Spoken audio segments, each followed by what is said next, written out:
உங்களுக்கான கர்த்தருடைய வார்த்தை. என் நாமத்தினாலே நீங்கள் எதை கேட்டாலும் அதை நான் செய்வேன். யோவான் 14:14.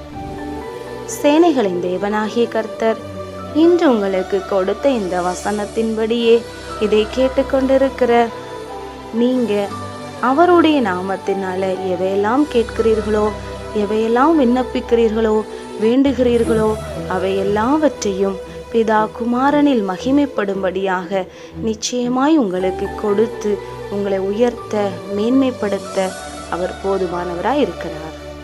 ஜெபம் செய்வோம். பரலோக பிதாவே, இந்த வீடியோவை கேட்டு ஜெபிக்கிற உங்களுடைய பிள்ளைகளுடைய வாழ்க்கையில அப்பா நீர் மகிமைப்படும்படியாக அவர்களுக்கு நீர் கொடுக்க போகிறதற்காக ஸ்தோத்திரம். நீர் ஆசீர்வதிக்க போகிறதற்காக ஸ்தோத்திரம். உம்முடைய சமூகத்தில் அர்ப்பணிக்கிறோம். இயேசுவின் நாமத்தில் ஜெபிக்கிறோம் நல்ல பிதாவே, ஆமேன். இன்றைக்கு ஜெபம் பண்ணுங்க, வேதம் வாசியுங்க, குடும்ப ஜெபம் பண்ணுங்க. கர்த்தர் உங்களை ஆசீர்வதிப்பார்.